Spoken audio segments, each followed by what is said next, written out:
Future Sunbelt member James Madison was hit with tragedy this week with the death by suicide of JMU softball player Lauren Burnett. The Raging Cajun Athletic Department wishes to extend its heartfelt condolences to Lauren's family, the Duke softball team, and the entire JMU community for their tragic loss. If you or someone you know may be struggling with suicidal thoughts, call the U.S. National Suicide Prevention Lifeline anytime, day or night.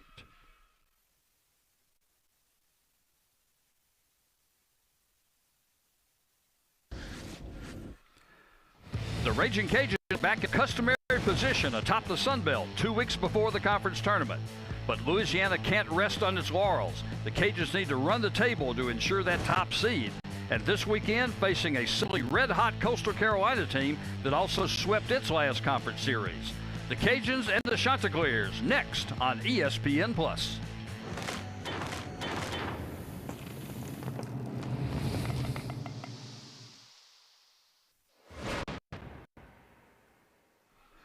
Welcome again to Yvette Giroux Field at Lamson Park, where Louisiana has won its last 7, including 2 conference sweeps.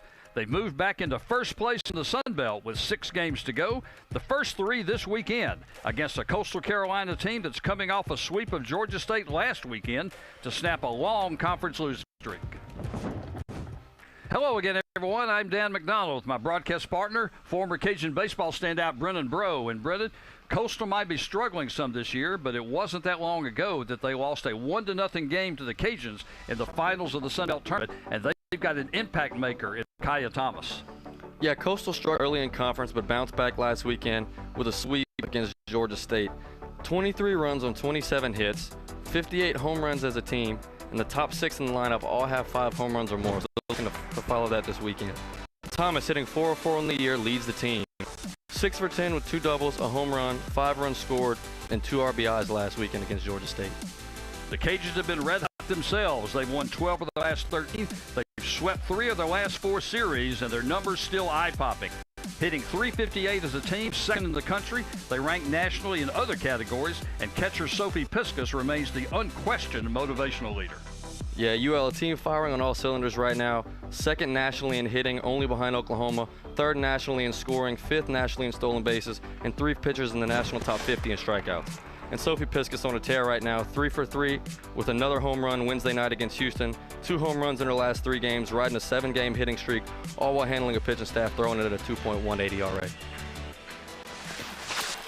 This is the 18th meeting all-time between these two teams. Louisiana with a big 15-2 advantage in the all-time series. They've won the last 5 in a row, and all of these games have come since Coastal Carolina joined the Sun Belt Conference. That was in 2017. In fact, the Cajuns have swept the series the last 2 times these teams have met here at Lamson Park. First time they've been at Lamson Park here since 2019. And Brennan, this park has been very good to the home team over the past several years. Yeah, it's just a standard that we've talked about before, that they play really well in this park. The fans are great. The atmosphere is incredible, especially on a weekend like this weekend with Festival International. Got a bunch of people coming into Lafayette, and so it's a big weekend, especially for the Cajuns at home, who feel really comfortable playing at home. You see the Cajuns 6-0 all-time here at Lamson Park in the series. These teams have also met twice in the Sun Belt Conference tournament. Cajuns have won both of those 2 games, and these teams could well meet again. In fact, if the season ended today, the teams ranked 8th and 9th, that would be Georgia State and Coastal Carolina, would play in what amounts to a play-in game. The Cajuns would play the winner of that game in the tournament quarterfinals. So these teams could well, they're going to play 3 games this weekend. They could well play a 4th in just a couple weeks. And a reminder, while we're thinking about it, is that this series was originally scheduled for 3 games Friday, Saturday, and Sunday. Because of travel plans for the Chanticleers, they're now going to play a doubleheader tomorrow. That will begin at 2 o'clock Central Time for Game 2 of the series. And the final game, Game 3, will start about 30 minutes after the conclusion of Game 2. So doubleheader tomorrow to end the home season for the Raging Cajuns. Cajuns have just been introduced, and we will go down to the field for our national anthem. Can you see by the dawn's early light what so proudly we hailed at the twilight's last gleaming, whose broad stripes and bright stars through the perilous night o'er the ramparts we watched were so gallantly streaming, and the rocket's red glare, the bombs bursting in air, gave cool through the night. Their flag was still there. Oh, say does that star-spangled banner yet wave o'er the land of the free and the home of the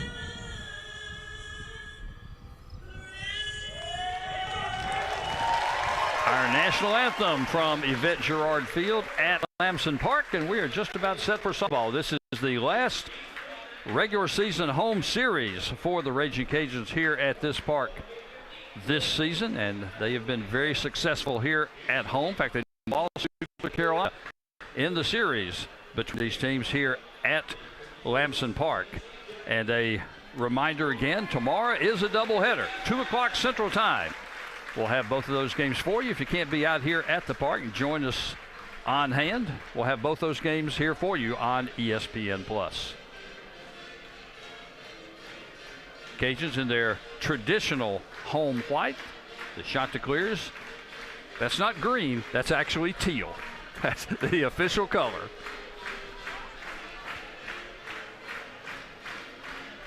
Coastal Carolina comes in with a record of 18-24. They're only 4-14 in conference play. At one time, they were 1-14 in conference play, but then just last week they went to Georgia State, took 3 games, and that's got to be, a big confidence boost for this team.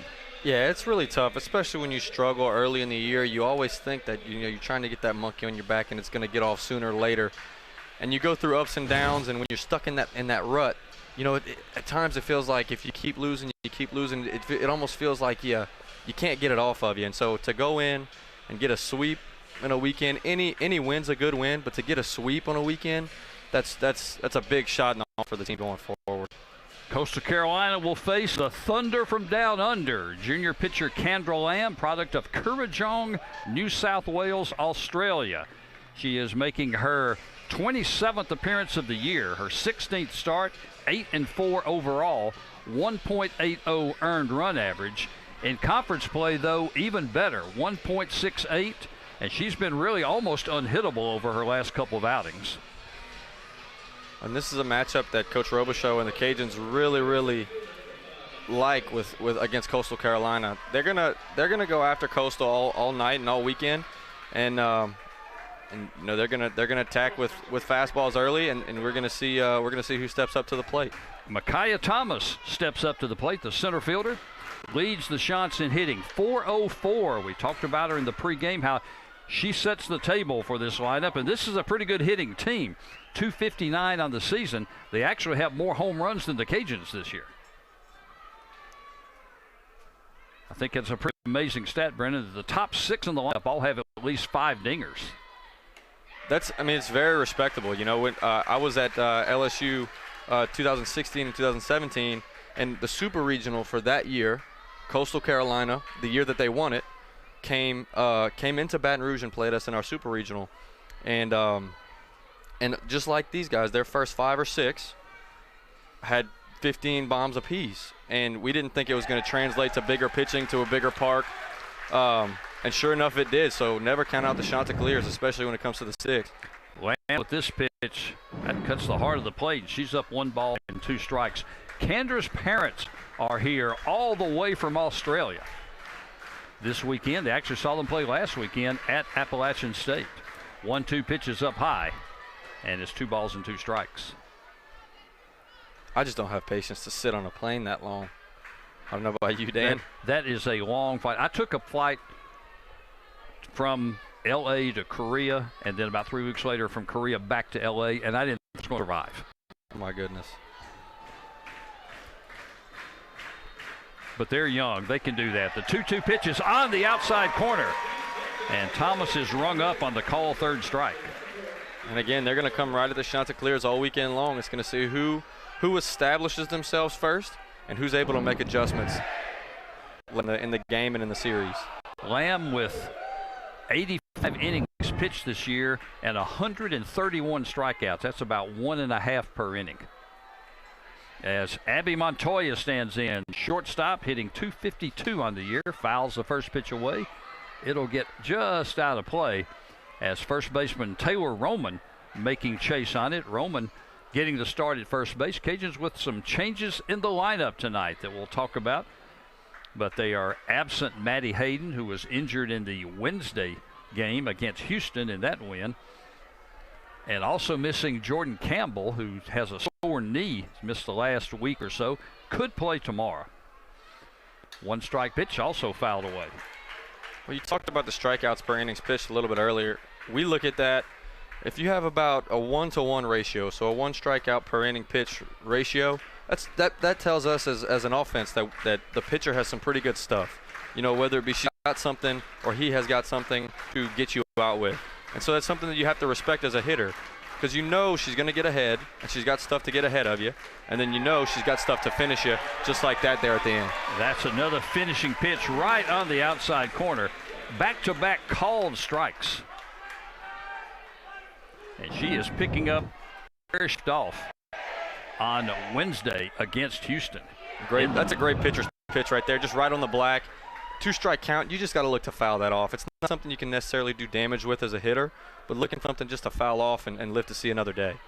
Riley Zana, the second baseman, right-handed hitter, hitting .282, fouls this pitch off for strike 1. 8 home runs, team leading 31 runs batted in, hits in the number 3 hole. So she's probably somebody that feels more comfortable with people on base, high RBIs, high home runs.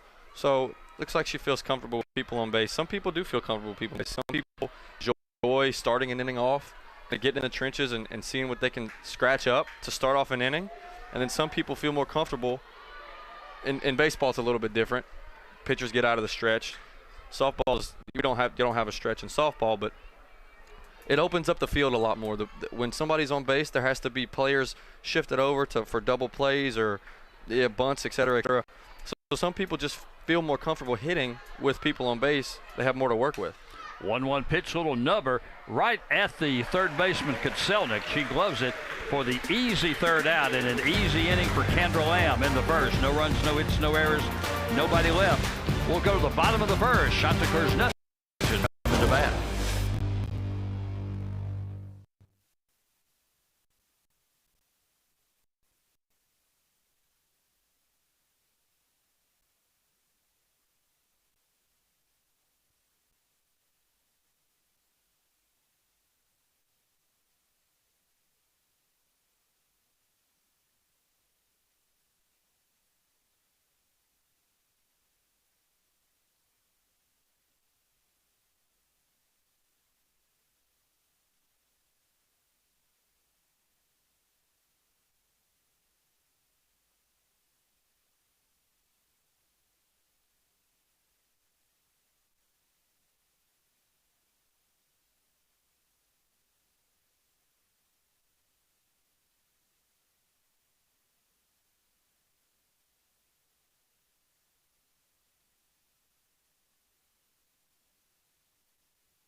We'll go to the bottom of the first, and Caitlin Beasley-Polko will be in the circle for Coastal Carolina. And the first pitch to Stormy Kotselnik, down low and away, ball one. Beasley-Polko making her 27th appearance of the year, 17th start, 10-6 record, 2.71 ERA. Yeah, her key to this game, and if she pitches later in the weekend, is going to be her effectiveness and her efficiency. If she can spot her pitches, if she can get ahead, she's going to do well. She's got to get in a rhythm, but if she keeps falling behind, she does a lot of things well. She just needs to be more consistent. So if she can get ahead and really spot her pitches and execute the pitches when called upon, she's going to have a good weekend. Stormy Kotselnik at the top of the order, comes in hitting .372. All 9 hitters in the Cajun lineup tonight hitting over 300. That's just an incredible stat. It makes it so tough on a pitcher and defense throughout the weekend. Kotselnik flies this one to left field. Gets up in the wind a little bit, but Ebersole is there, makes the grab for the first out. I did a little pitching back in my day as well. And, you know, I remember, especially when you get into college, but when I did a lot of my pitching was in high school, and you come up against a line that, you know, everybody that comes up to the plate, you're like, man, I got to face this guy again. Man, I got to face this guy again. Oh, he's good too. He's good too. And it goes down the list. If you have 9, 10 girls that grind out at bats, it's going to be a hard day for the pitchers and the defense. And speaking of hot bats, Sophie Piskus got 2 homers in her last 3 games, now hitting .365. 8 home runs, 30 runs batted in.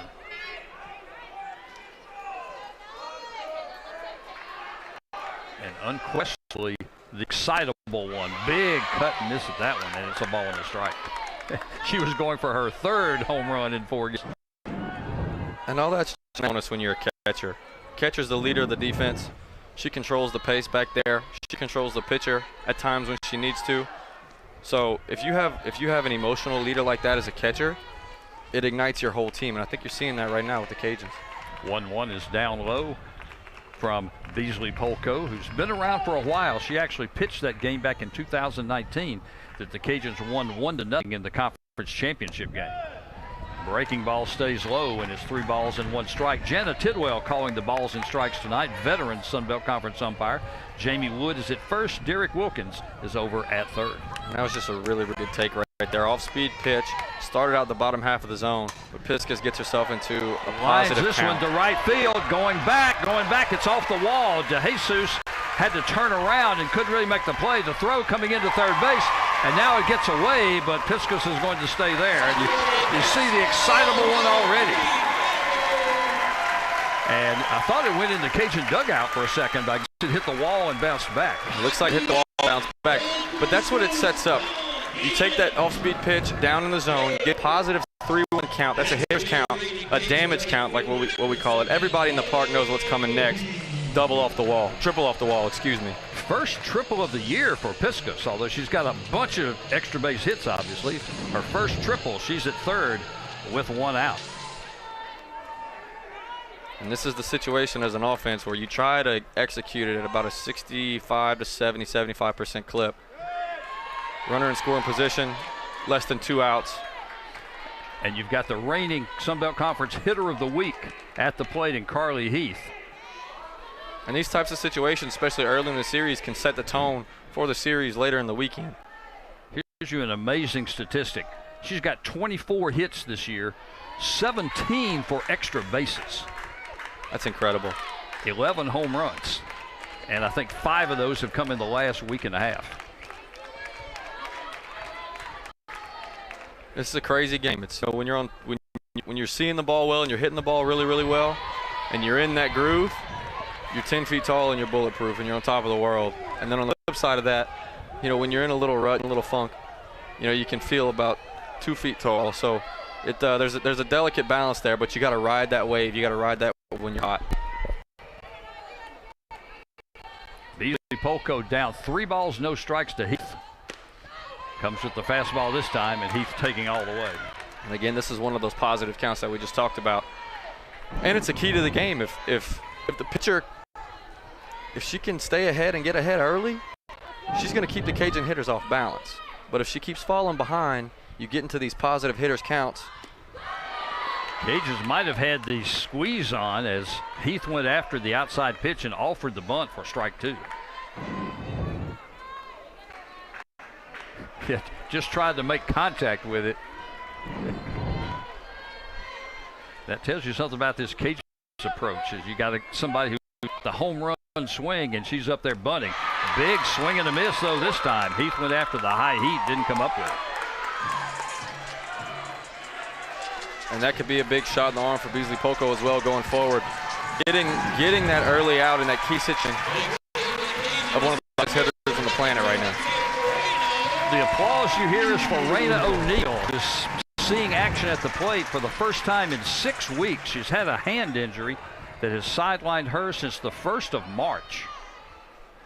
Finally breaking her way back into the lineup. Hitting .324 on the year in limited appearances. 34 at-bats all year long. She does have 6 runs batted in. Had all of those early. And I don't know how many live bats or how many game reps she's had leading up to, but it's always a little bit tricky, especially when you come back off of an injury. That pitch is on the inside corner, and it's a ball and a strike. You just get a little rusty, you know. This game, especially hitting, you have to get in a rhythm, you have to get in a groove, and you have to see it to be comfortable. And if you don't see it, if you're not seeing at-bats and seeing pitches every day, it's really, really hard to get in a groove. This one's fouled away again, pitching inside. It's a ball and 2 strikes. And Beasley Poco now 1 pitch away from getting out of some trouble. She had a runner at third base and only 1 out, but Sophie Piskus is still there.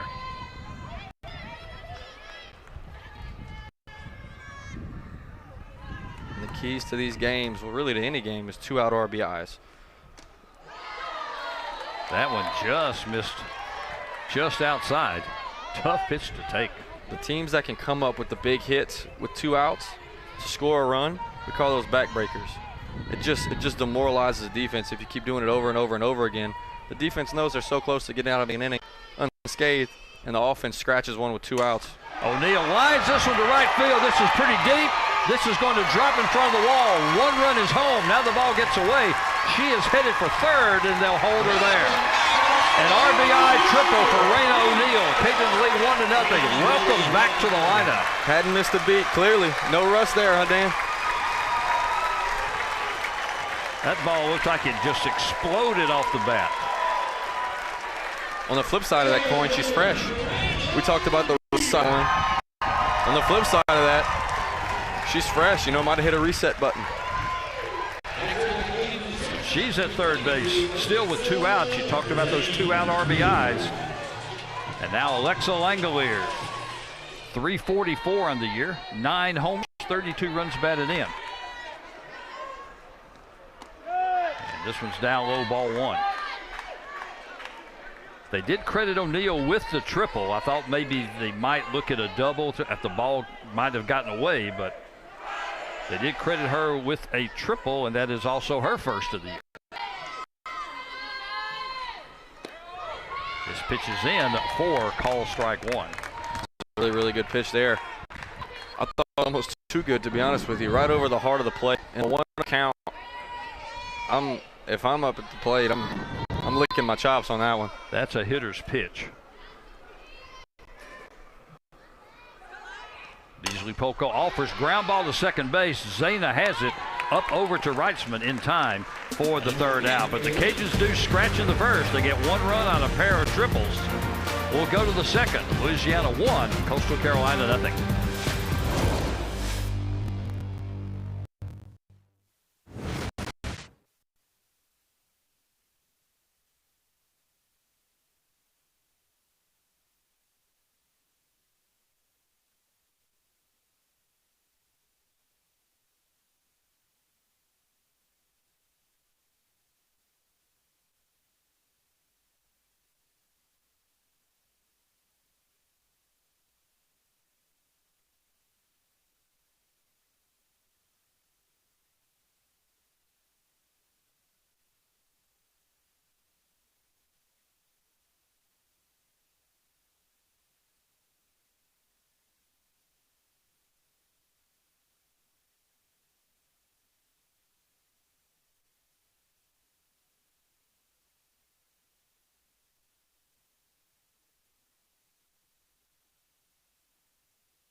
Louisiana's defense lineup, they've only committed 39 errors in 46 games this year. And you see Raina O'Neal back in center field.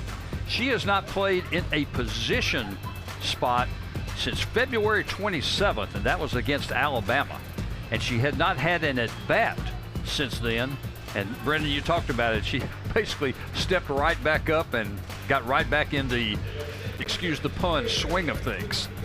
Yeah, absolutely. And let's see if she can carry that momentum onto the defensive side of the softball, excuse me. And you saw Taylor Roman over at first base. She gets the start over there. As Kendra Lamb back on for her second inning of work. 2 strikeouts and a pop-up in the first. And she has been red hot. The last 2 innings on Wednesday against Houston, she threw the final 2 innings, struck out 4 of the 7 she faced. And the first pitch into Iyanla De Jesus, the right fielder. Iyanla, 344 on the year, leads the team with 9 homers, is second on the team with 29 runs batted in. And that was Allen's fastball right there. Somebody's going to stake claim on that plate. We'll see who makes the adjustment. Pitch misses outside, tried to get her fishing, and it's a ball and a strike. Chanticleers have 58 home runs as a team this year. De Jesus has 9 of those. That is actually the best mark in the Sun Conference, just ahead of the Cajuns, 57. This one's popped into short left field, though, but coming on is Falterman, and she's there to make the grab. And that's something we talked about, runners on base. Some people feel more comfortable with runners on base. You definitely don't want to see her up there with runners on base. So 1 gone for Kirsten Roos, third baseman, hitting .268 this year. She's got 8 homers.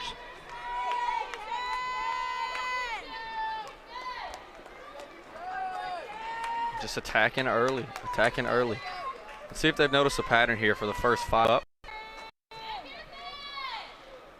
Fouls the first pitch away for strike 1. She already had a walk-off home run this year against Charleston Southern. First pitch she saw, bottom of the 8th inning, took it deep and gave Coastal a win in that game. That's a cloud 9 feeling too, like a walk-off home run or a walk-off hit. Really, really, really doesn't get much better than that. Your whole team's running out after you. Just misses outside, and it's a ball and a strike.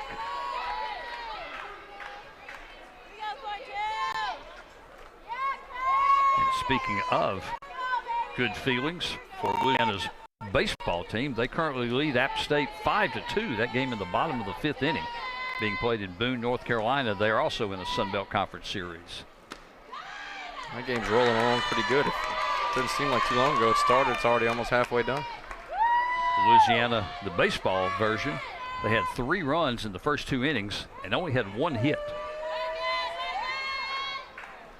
In that way, they're sort of like Jerry Glasgow's softball team. They try to put pressure on the bases. Well, sometimes it's better to not ask how, just how many, you know. 2-1 is skied high.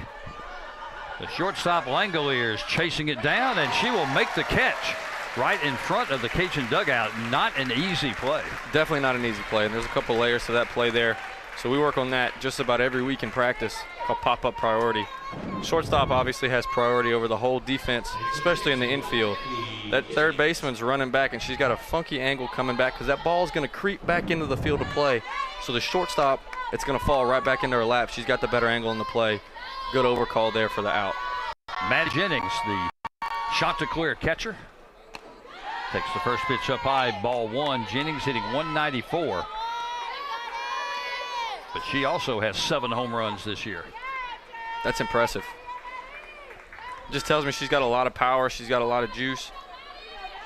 May not hit for average, but big time when it comes to runs scored, RBIs. Little Nubber back to the mound, but Lamb hauls it in herself and makes the grab for the third out. 6 up and 6 down so far for the Chanticleers. We'll go to the bottom of the second. Cajuns 1, Coastal Carolina 0.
Kaya Thomas in center field for the Chanticleers. Their lineup has committed 59 errors this year in 42 games. But Thomas only won all year. The pride of Tacoma, Washington. She actually played at Washington for a year. As the first pitch to Melissa Mayu is fouled away for strike one. And Brendan, something we didn't talk about, Thomas in the pregame, she's probably about as far away from her hometown playing as you can possibly do and still be in the United States, being from Tacoma, Washington, and she's playing right on the Atlantic Ocean coast.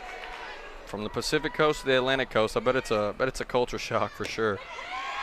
This pitch, this is just outside from Caitlin Beasley-Polko, who got touched for a couple of triples in the first inning, but worked out of a jam with a runner at third base. And great job minimizing the damage last inning. She had a chance, the Cajuns had a chance really to score 2, possibly 3 runs. Beasley-Polko held them to 1. This pitch on the inside corner with the fastball, and that had a little heat on it. Mayu hitting .330 this year, 5 homers, 20 runs batted in. And she, of course, is from Le Baccarat, France. Speaking of being a long way from home and playing, because this pitch is up high. A long ways away. But it works. Speaks French fluently, and in this part of the country with the French background, especially this weekend with Festival International here in town. Yeah, she fits right in. Little nubber down the third base line, handled by Lacey Prejean, who is coaching third base tonight because Jerry Glasgow is having some problems with a foot. He's wearing a boot from an old injury. Just as a preventative measure, they're going to look at that, but that's why he's not at his typical third base spot. That means Justin Robichaux is over coaching at first, where Lacey normally would be. Big swing and a miss, and Mayu goes down swing. Second strikeout recorded for Beasley-Polko, and a couple of times she has brought the heat. And if she can continue to minimize the damage, if she can continue to get ahead of these hitters and keep them off balance the way that she's doing, she's going to give her team a chance to stay in this ball game. If you let teams hang around, or if teams can stay in games, the last 3 outs are the hardest to get. The last 6 outs are the hardest to get. So you never know what's going to happen in those last 3 to 6 outs. Lainey Crater, the designated player tonight. The freshman hitting .339, 4 homers and 16 runs batted in. Cajuns starting 4 freshmen tonight, and that is about the fewest they've started in a long time. That's just really impressive to have that many freshmen starting in the lineup that consistently. You know, obviously there's a learning curve there, but by the time you get to spring and the games really start, the real games start, they're not really technically freshmen anymore if they've gone through the fire. The only thing that's different is that they're just playing against some girls in another jersey. So, but that's going to pay dividends for the years move forward. This team's going to be really, really fun to watch the next couple years. This one's fouled back into the screen. Count goes to 2 balls and 1 strike. Beasley-Polko, you talk about being a veteran. This is her 154th game to pitch in her career. 59 wins, 16 shutouts. And she's getting close to 600 career strikeouts. Well, and that's going to pay dividends. That's the dividends that I talk about that are paying off for her now and for the Chanticleer team now. She's seeing, with as much experience as she has going up against an offense and a team like the Cajuns, she's got a bunch of wisdom under her belt. She's seen a bunch of different stuff. She's pitched against some of the best in the country, so she knows how to get hitters out. Otherwise, she wouldn't have been playing this long. Nice changeup and fills the count. 3 balls and 2 strikes. A great located pitch right there. And see, those are the pitches that she's going to have to execute going forward in this game and this weekend to keep these hitters off balance, to keep this lineup off balance, to give her team a chance. Crater lines this one to left field. Put another dime in the jukebox for Lainey Crater. Her 5th home run of the year. And that's a great piece of hitting there. That ball just sounded way different coming off the bat. You look up there and it just explodes out of the yard. Great, great piece of hitting there by Lainey Crater to put the Cajuns up 2-0. 5th home run, 17th run batted in for the freshman from Old Mines, Missouri. And quickly the Cajuns leading it 2-0. So here that fastball just leaked in. They wanted it in in on her hands. Fastball leaked out over the plate, put a great swing on it, didn't try to do too much with it, and sends it out of left center. And that'll bring up Taylor Roman.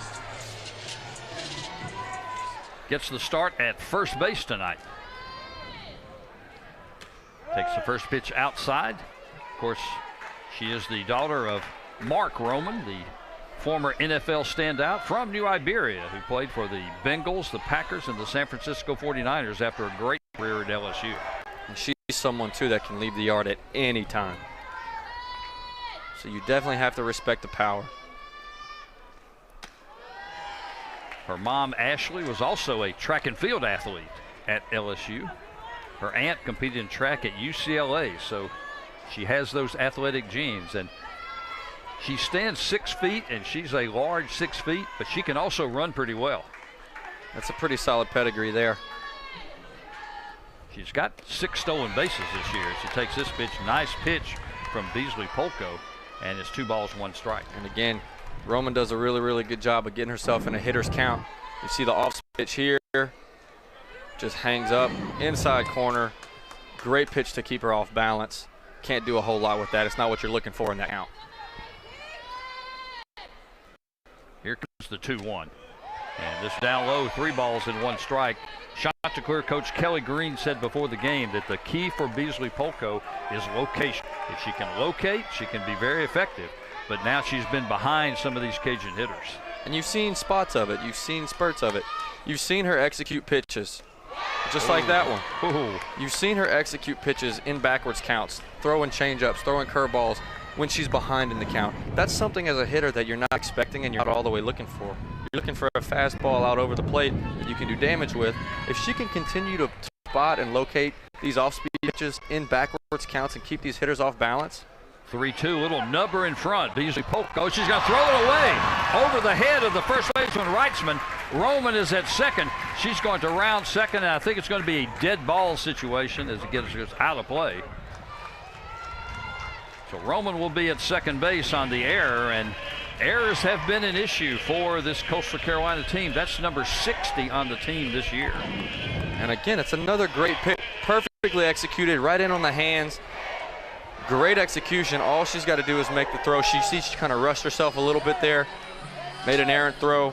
Now you have a runner in scoring position again. 1 out. And the number 9 hitter, Kayla Falterman, will come to the plate. It's always good to have a number 9 hitter that's hitting .423 on the year. And this is how that whole dynamic changes your inning. You make the pitch to get yourself into the second out. So you now, without the error, you have 2 outs and nobody on base. Now you're looking at a situation where you have a 1 out, runner at second base, and you have a hitter up that's hitting over 400. Falterman this year, she does have 7 extra base hits, so she's not just exclusively a slapper, but that's pretty much the forte for the freshman from the Woodlands, Texas. But again, with that runner on base, the defense is going to have to do something a little bit differently than they would if they didn't have anybody on base. They're going to have to shift. They're going to have to play a little bit closer.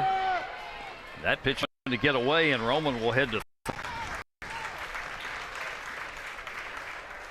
And now we call this money in the bank. As an offense, this should be money in the bank. Runner at less than 2 outs. That one just got away, and really the catcher Jennings didn't have any chance at that on the wild pitch. And now making a quick trip to the mound is Danielle Penner, the shot to clear pitching coach and associate head coach. And I imagine this is just a settle down trip. Yeah, exactly. It's kind of speeding up on her a little bit. See her make the errant throw early. You got 2 runners on base. No, excuse me, just 1 runner on base. Just wanted to settle her down. She hasn't caused really any damage, but she wants to minimize the damage as much as she can here. You don't want to let this inning spiral out of control. She wants to keep it to another 1 run here. Hopefully no runs, but if any, keep it to 1 run at most. Falterman, we mentioned she's from the Woodlands, Texas, but she was actually born in New Orleans. Her dad, Troy, played college ball at Tulane from 91 to 94. 2-1 pitch. The bunt is down. It's a good one. That will score the run as Roman is there before the flip to the plate. And that's the only play she had. Falterman. That's the only play she had there. With Falterman's speed, she had to come in to field the bunt. It was kind of in no man's land. The catcher couldn't really go out and get it because she had to respect the run coming home. The only play you had there at the plate, do or die, flip. Just a well-executed play there by the Cajuns. They will credit Falterman with the base hit on the bunt. And the RBI, that's her 7th of the year as Roman scores to make it a 3-0 game.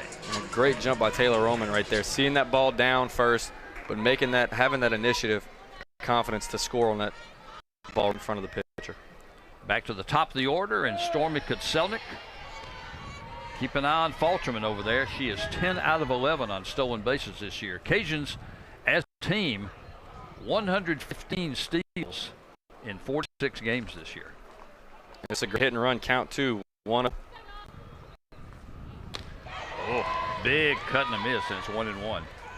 It's one of those hitters counts that we talked about, and that's a lot of times that's one of those situations where a coach, especially an offensive-minded coach, is going to want to press the issue a little bit. You see the game kind of spinning out for Beasley Polko. She's kind of speeding herself up. She's getting kind of caught in the wash.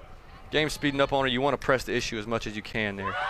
1-1 pitch down low, throw down, and not going is Falterman. She made the bluff and held up there. It's 2 balls and 1 strike. And then here comes the cat and mouse. A fake steal here. Get behind in the count, but it sets you up for an off-speed pitch possibly here. Ahead in the count for Beasley Polko and the Chanticleers. Good pitch to steal on possibly for the Cajuns. So there's a little cat and mouse game there. Big swing and a miss as Kutselnik goes down swinging, and that's 3 strikeouts for Beasley Polko. And Brendan, she's done a pretty good job of mixing speeds. She really has, and it's like we talked about in the beginning of the game. The key to her game is just how well can she execute those speeds and how well can she execute those pitches in the different rounds that the game presents to her. You see spurts of it, like we've talked about. You see spurts of it where she's making great pitches that are unhittable. But then you also see spurts of it where she's leaving stuff right over the heart of the plate, and she's paying for it. Jerry Glasgow making a quick trip out to speak to plate umpire Jana Tidwell, and you see him limping there in that boot a little bit. Nothing dangerous, just as he said, it was an old injury that's sort of reflaring. As Sophie Piscostan tripled her first time up. And a bluffing steal was Falterman going back on ball 1. You know it's got to be killing them not to be able to be in the coaching box. As players, I'm sure coaches are the same way. You always want to play and you want to sit out as little as possible. Now, I know Coach Jerry's not sitting out per se, but he's not doing his normal duties that he is in the third base box, and so I know he's probably chomping at the bit to get back out there. The Chanticleer catcher, Maddie Jennings, she's thrown out 13 batters this year. Little bobble there, but getting it under control. The second baseman, Zana, gets it to Reitzman for the 3rd out, but not before the Cajuns get 2 more. We'll go 3rd. It's Louisiana 3, Coastal Carolina nothing.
Top of the 3rd inning here at Yvette Girard Field at Lamson Park.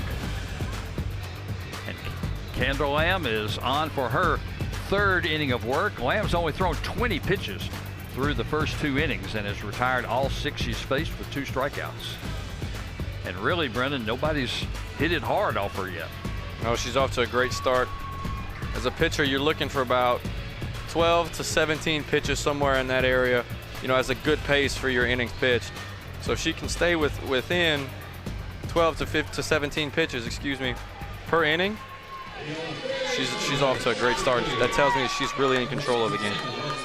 Shay Schreckengost, the designated player, story attached to her as she takes the first pitch from Lamb inside for ball 1. She was part of the Louisiana team back in 2018 and actually had some playing time during that spring season before transferring to Michigan State, where she played for a couple of years, and now back with the Chanticleers.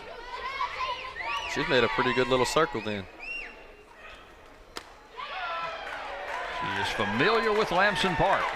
Played that whole fall in preseason and then had some occasional appearances during what was her true freshman year. It's a cool experience, though, to play for all these different coaches and to play for these different fan groups and these different cultures that, you run into with these different areas that you end up playing for. It's just cool to see, how everybody, rallies around their teams, how every team does something different, how every coach goes differently. That's a pretty cool story. Native of Pineville, Louisiana. Went to Buckeye High School.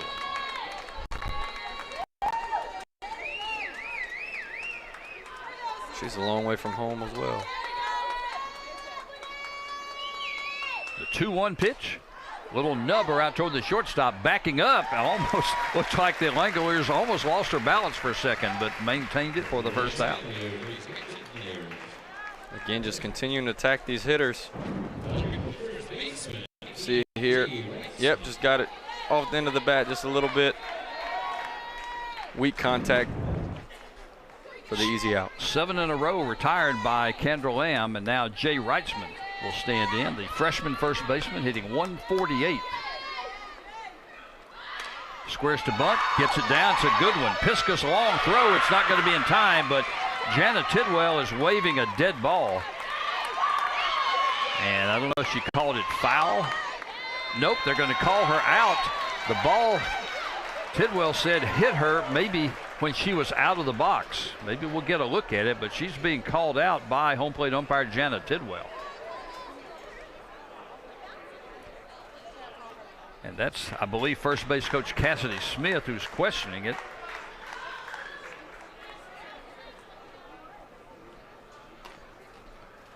And that is head coach Kelly Green there. And she's waiting to try to see what the call was. Okay, they're going to say, look, watch her. Well, probably got a little too late, because what they're saying is that she was out of the box when the ball made contact with the bat. Let's see it here. Yeah, oh, that's you see her footprint, her toe print right on that side of the box. That's about as close as it gets right there. So she's out for the second out, and that'll bring up Peyton Ebersole, the left fielder. Hit .276 on the year, 5 homers, 13 runs batted in.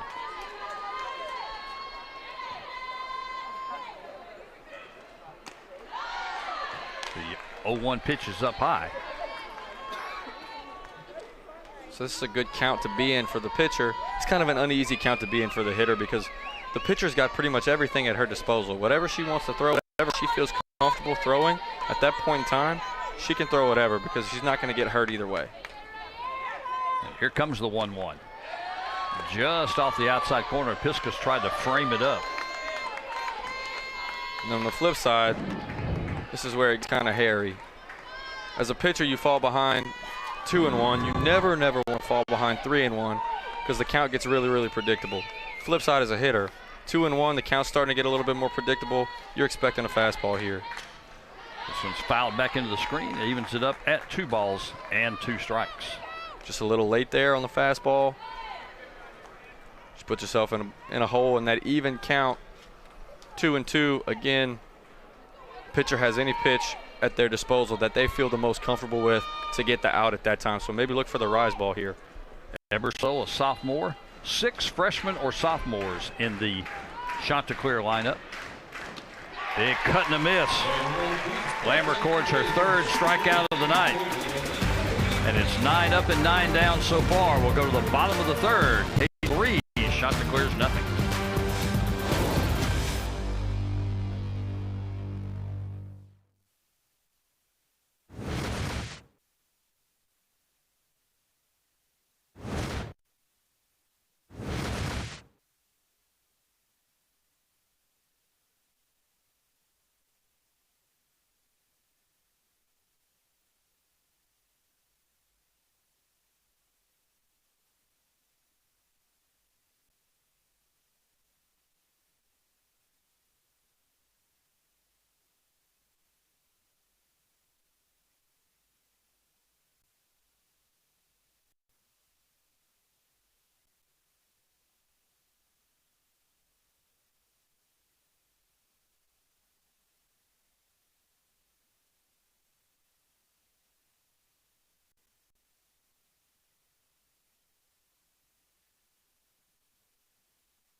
Jerry Glasgow's his 5th season as head coach of the Raging Cajuns, sneaking up on 200 wins already, 193 victories since taking over the Cajun program. And of course, he was a associate head coach at 3 powerful SEC programs, Georgia, Texas A&M, and Auburn. Twice got to the World Series Final Four. 3 other times had to the Super Regionals. And the first pitch, again, that change from Caitlin Beasley-Polko. She's been very effective. And Carly Heath goes down 1 strike.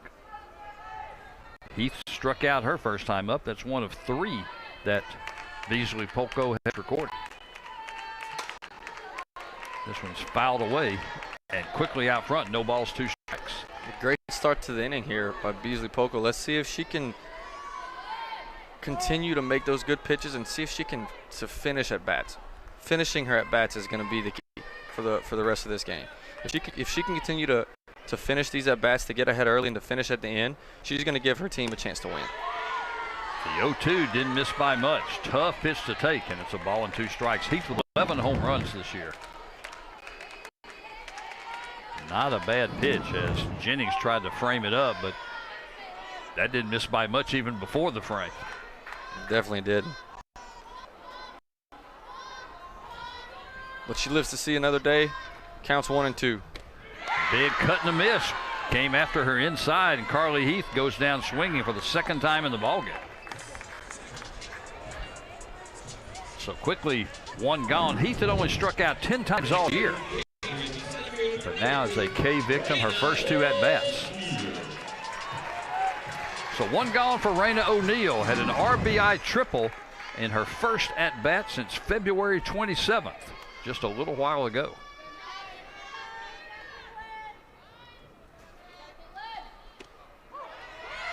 This pitch is on the inside corner, call strike 1. And that's a great pitch. Again, starting ahead. Maybe we're seeing Beasley-Polko here start to settle down, start to find her groove. Let's see if she continues to pitch this well and pitch as effective as she has this inning. She can hold the Cajuns here to a 0. Let's see if the offense can respond. Little nubber in front of the Louisiana dugout. Beasley-Polko's got 4 strikeouts. In fact, 4 of the 7 outs she has recorded. Well, now you see her with the past 3 or 4 pitches, really since the start of this inning. She's really pitching with confidence, and there's conviction behind everything that she's throwing. So again, let's see if she can continue to execute these pitches and to finish these at-bats against this good Cajun lineup. 0-2 pitch, ground ball towards second base. Zana on the slowly hit ground ball, but over to Reitzman in time for the 2nd out. So for the first time in the ball game, the Cajun first 2 hitters go down. And that's what happens when you continue to get ahead of hitters. You continually put the hitters on the defensive, and they don't have confidence to get in there and really do damage when they're constantly behind. 6 pitches, 6 strikes this inning for Beasley Polko, and Alexa Langolier stands in, grounded that first time. So as a hitter, you look at in a scoring position here with 2 outs, trying to hit a double, but with the way Beasley Polko's throwing to this inning, it's going to be a tough task. Just missed inside with the first pitch. Ahead in the count here, 1-0, looking for a fastball out over. Langolier's one of those freshmen at the shortstop spot from Keller, Texas. There's that change again, in for call strike 1. So it's the exact opposite of what you're looking for as a hitter. If you're ahead in the count as a hitter, you're looking for a fastball out over the plate, across the white part of the plate. She throws a changeup, expecting a fastball, big change of pace, throws you off balance, and you shouldn't really swing at that as a hitter. 1-1 misses low and away, and it's 2 balls and 1 strike. You're mixing speeds there. Fastball, drop. She fast, slow, fast, slow, fast, slow. If she can continue to spot and execute these pitches, that's gonna be the tell of the whole game. 2-1. This is lined into left field for a base hit. One hopper to the left fielder Eversole. She gets it back in quickly, but Langoliers has the 5th hit of the ball game for Louisiana. Great piece of hitting there. She just squared one up. Again, there's the pitch. Ball leaks out over in the damage zone. You leak a ball up and out over the plate like that, that ball's going to get hit hard somewhere. Melissa Mayu struck out her first time up. Cajuns with a runner on with 2 outs. They've scored 2 2-out runs already in this game. There's Dr. Brian Maggard and his wife Carrie sitting right behind there. Skied over toward the Coastal dugout and making the grab. A nice play by Reitzman in front of the dugout for the 3rd out of the inning. But the 2-out hit does not blossom for Louisiana. We'll go to the 4th. It's Cajuns 3, Chanticleers nothing.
Kelly Green is in her 13th year as head coach of the Chanticleers, 393 victories with Coastal Carolina. She also coached 10 years before that at Lock Haven. She's got 739 career wins. They won 2 national titles in Division II when she was at Lock Haven. She was also a great player when she played in her college career at Northwestern. Native of Orange County, California, so she's hitting both coasts. First pitch fouled away, gets into the grandstand area for strike 1. Kanja Lamb coming out, trying to respond with Beasley Polko throwing up a 0, see if she can get a 0 of her own. Micaiah Thomas struck out her first time up.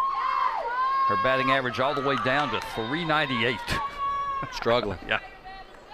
I don't know if mine ever got that high. Yours was probably close at some point in that solid career you had. This pitch misses, and it's a ball and a strike. Thomas so effective at the top of the lineup.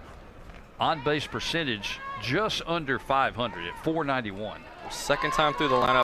Time for the Chanticleer lineup to see Kendra Lamb. Let's see if they make their adjustments on the back half of this game.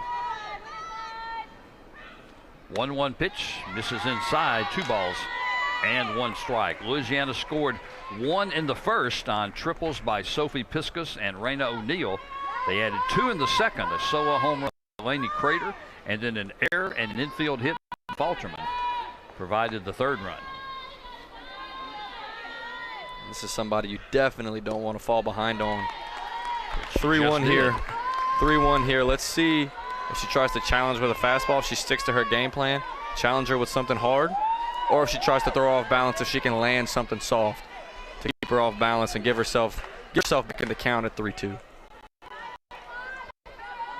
Thomas with 39 hits this year tries to bunt.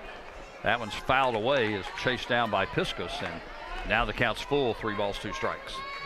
Yeah, now it's anybody's game. Now it's just one pitch at a time. Who makes the better pitch? Who has the better competitive attitude at the plate for that one pitch? And that was a pretty good pitch to bunt also. It was. You probably just tried to get out of the box a little bit too early. That bat lags behind you and that barrel drops a little bit. It's really hard to bunt the ball when the bat's behind you like that. The 3-2 to Thomas. Chopper right back to Lamb. One hopper, throws over to Roman. Good thing she's 6 feet tall. She makes the grab for the first out. Definitely a plus to have a tall first baseman, especially for those scenarios right there. Again, it's one of those situations you don't have to rush as a pitcher. The ball's hit pretty sharply back to you. You've got all the time in the world. I know there's a great runner there in the box, but you've still got plenty time to compose yourself and make a good throw. Abby Montoya struck out her first time up, the shortstop, now hitting .250 on the year.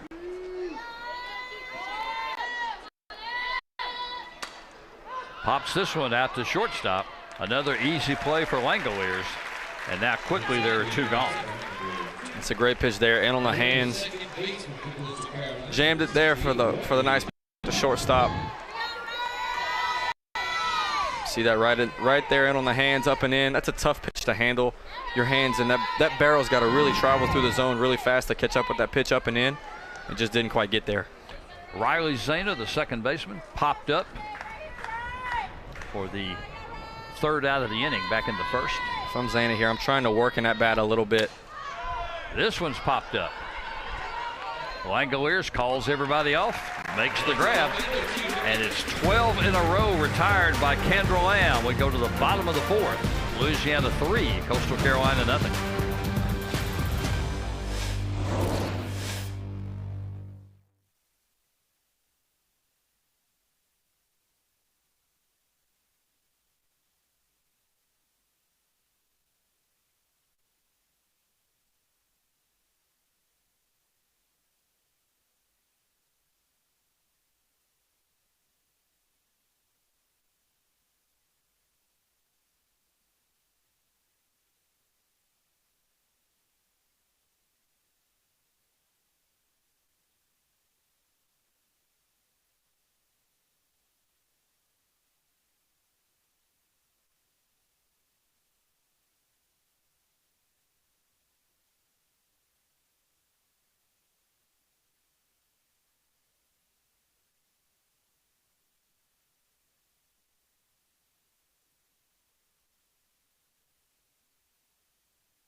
Our 2 pitchers have been very effective so far. The difference is that Beasley Polko has left some pitches up for the Cajuns to hit. The Chanticleers haven't even hit anything hard off Kendra Lamb. Yeah, Kendra Lamb's in. Look, I'm throwing it all hard over the plate. In, out, up, down. I'm throwing it hard. Come and get it. Beasley Polko's had to mix it up a little bit. It's just her effectiveness. She's left a couple over the plate that she's paid for. That's the only difference in this ball game. Lainey Crater leads things off for the Cajuns here in the bottom of the 4th inning, and takes the first pitch in for call strike. This one misses away, and it's 1-1. Last time Laney Crater came to the plate, there it went. Opposite field job for her 5th of the year.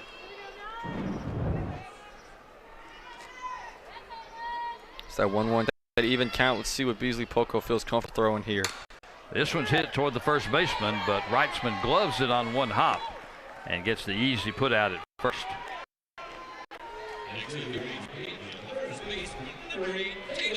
Beasley Poco has retired 6 of the last 7 that she's faced since the Cajuns got that 3-0 lead. Hey, you can tell she's really settling in here. Again, she's doing her best to give her team the best chance to win. She's keeping them in this ball game. Taylor Roman reached on a throwing error by Beasley Poco back in the second and came around to score. This pitch is low and in for ball 1. That's a good competitive pitch, though.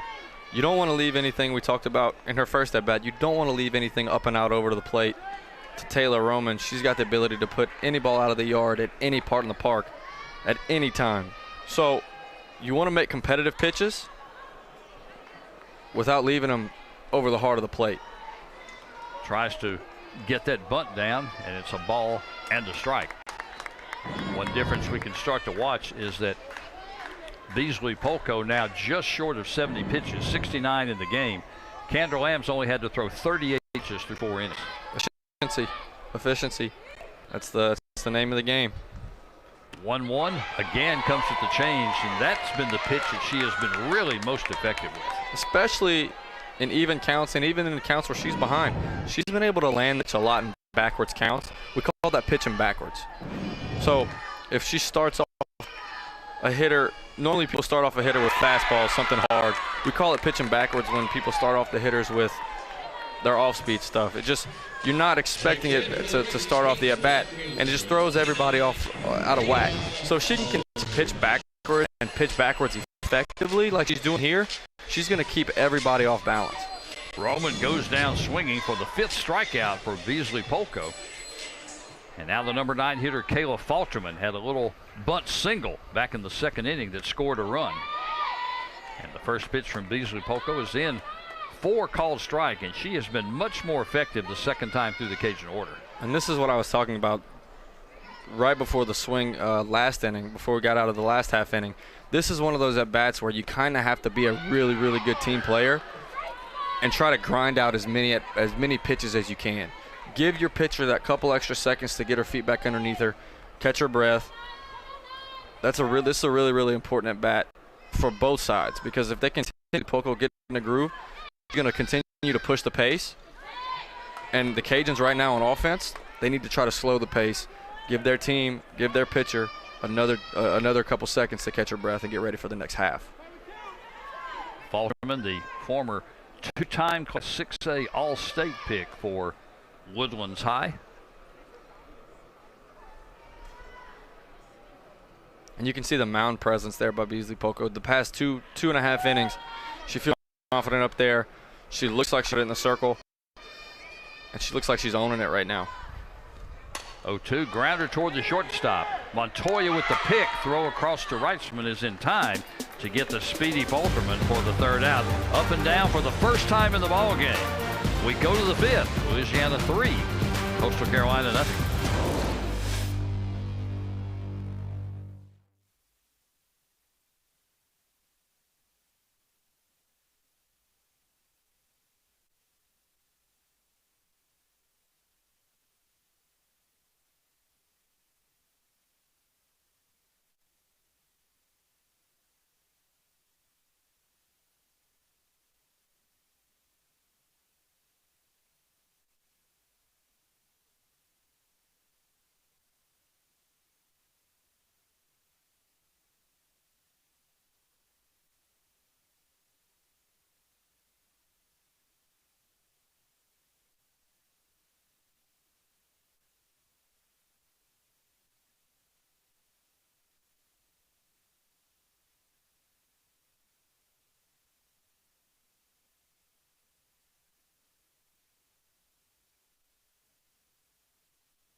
This is the final home weekend for Louisiana. These teams will play 2 tomorrow, a doubleheader beginning at 2 o'clock. We'll have those games for you on ESPN+. Cajuns will head to Monroe to close out the regular season, May 5th through 7th, a 3-game series. That's a Thursday through Saturday series in Monroe against ULM.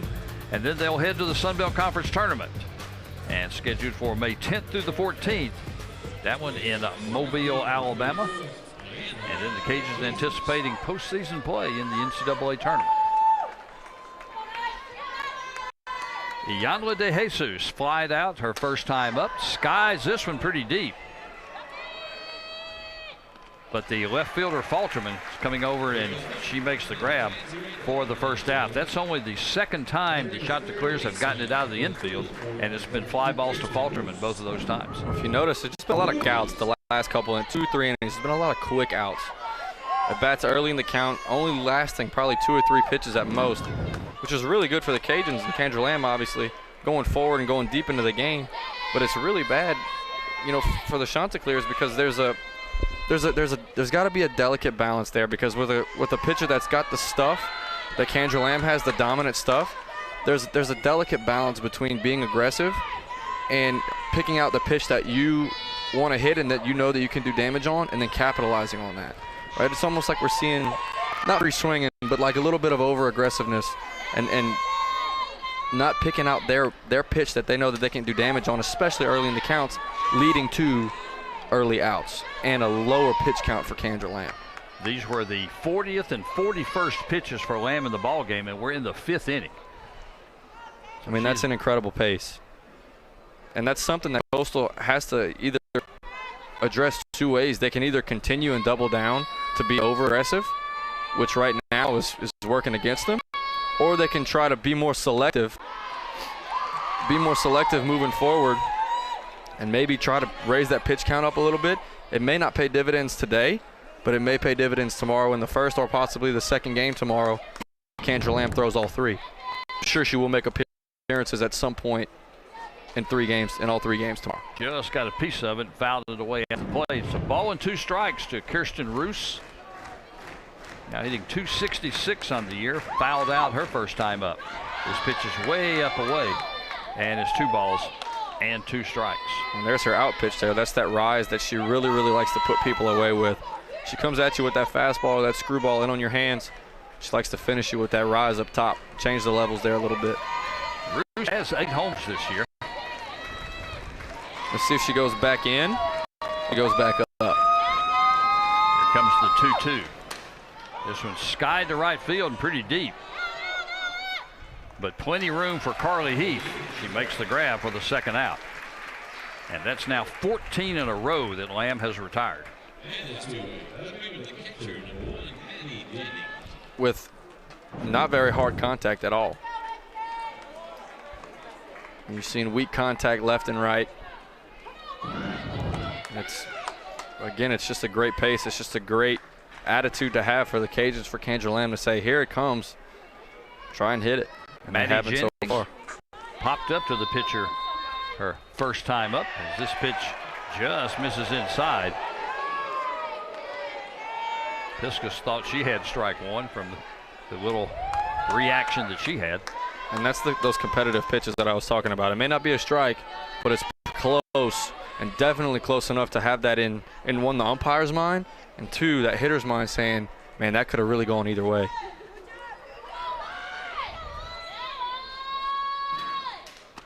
This pitch is up high, and it's 2 balls and no strikes. The Chanticleers, 2 through 6 in the lineup, with Jennings hitting in the number 6 spot, have all started at least 40 games this year out of the 42 that Coastal's played. So very experienced middle of this lineup. 2-0 pitch. This one misses up high, and it's 3 balls and no strikes. And Langoliers is going to come in for a second and offer a little encouragement. Just a quick settle down. Everything's all right. There's obviously nobody's been hurt. No damage done. Get back in this thing 1 pitch at a time. The defense has played well behind her up to this point. Pitch to contact, let your defense work. Here comes the 3-0. Big swing and a miss as Jennings had the green light on 3-0.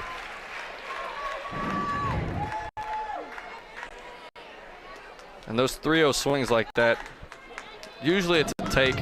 Obviously, you're way ahead in the count. You don't want to swing anything crazy, but you're looking for that one.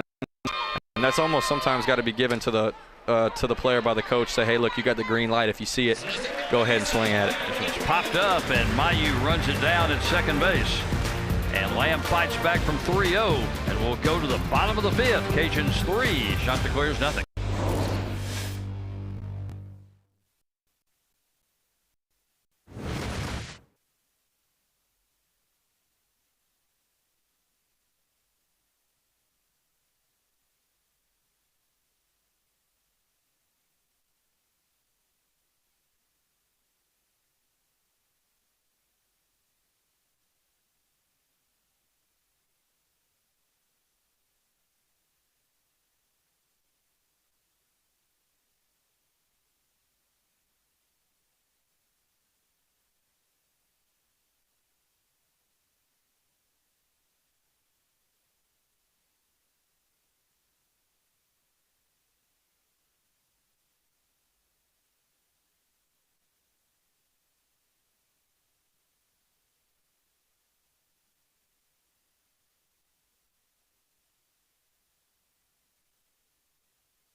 Some of the fans with some dance moves here as we go to the bottom of the fifth inning, and the Cajuns even had a couple of dancers out front. One of them was Sam Landry, who's probably going to get one of the starts tomorrow in the circle. And there you see those. That's her there, number 12, along with her teammate Alexa Langoliers. Hey, they're freshmen. They need to have some fun. Keep it loose. Keep it loose, keep it fun.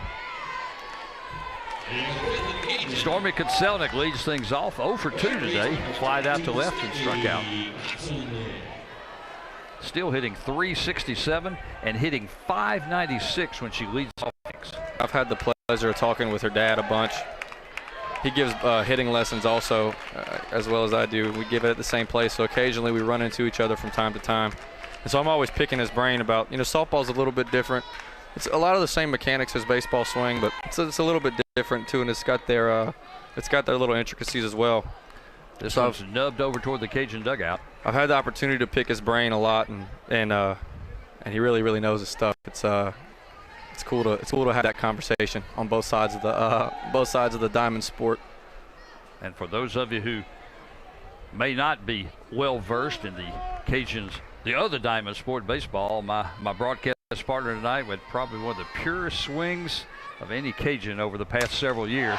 Speaking of pure swings, Stormy Kotselnik put another dime in the jukebox, her 7th home run of the year.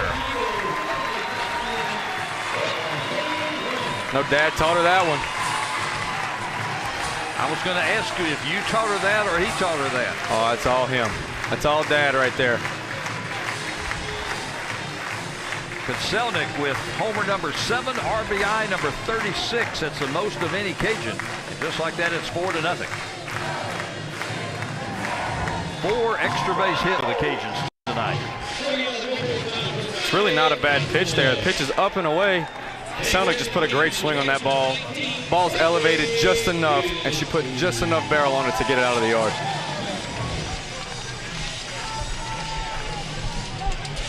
Caitlin Beasley-Poco had been rolling along. She had retired 8 of the previous 9 hitters she faced.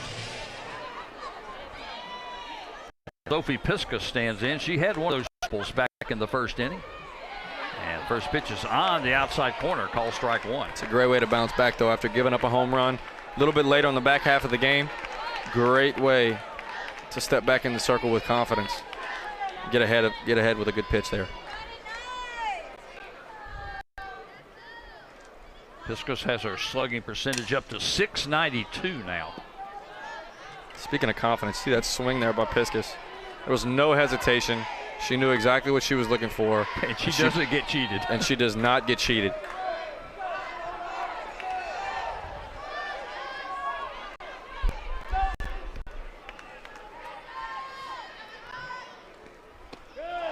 This pitch misses away as Beasley Polko tried to get her to chase one, and it's 1-2. These two teams will do it again tomorrow. A doubleheader beginning at 2 o'clock Central Time. We'll have both of those games for you here on ESPN Plus. And you really can tell the hitters are really ready to hit by the way that they take. Not so much the way that they swing, but you see the last pitch where Piskus really, we call it taking it with her. You see how she takes it with her legs and her lower half, and her whole body's firing, and she's hitting up until the last second. And she's telling herself, yes, yes, yes, I'm swinging until right at the very end, she slams on the brakes. Nope. Right there. That's how you know, that's how you can tell a hitter's in the zone and she's ready to hit and she's swinging with confidence. The 2-2 to Piskus. This is line to center field, and this is deep. Going back is the center fielder. Thomas makes the grab at the wall for the first out. And I think Sophie thought she had a home run when that went off the bat. And I think a lot of other people did in the park tonight too. Still a great swing. There's nothing you can take. There's nothing bad you can take away from that swing. Especially you're always hunting the middle of the ballpark. That ball's coming at you from the pitcher from the middle, so you want all of your momentum, all of your energy to go right back up the middle. And that's about as picture perfect of a swing as you can make. Sometimes you just get unlucky. It's 222 feet. That's the deepest point in the ballpark, and she hit it about 221. And we were talking about crazy numbers. Carly Heath at the plate, although she's 0 for 2 tonight with 2 strikeouts. Look at her slugging percentage, .878 this year. I mean, that's just borderline unfair. She's got herself in a great count here. Look for something hard out over the plate. Fouls this one away, and it's a ball and a strike. And she's swinging with some confidence, too. You can see the bat speed coming through the zone there. Just a little bit late, kind of slices it a little bit underneath. That's why the ball goes up and straight back. You kind of slice it there. You don't get the full barrel back behind the ball like that, and the ball just kind of slides off the bat. 1-1 pitch. Changeup is in for call strike 2. Heath had 5 home runs in 7 games during the Kitchen spring break trip that they took to the Midwest and then came back to Appalachian State. That's mostly why she's the reigning Sun Belt Player of the Week. And I think that pitch just kind of backed up right there. That off-speed pitch, you never really want to leave those up in the zone, because those are the ones that really just kind of float in on you, and those are the ones that get hit hard. So I think that was a mistake there, but she got away with it.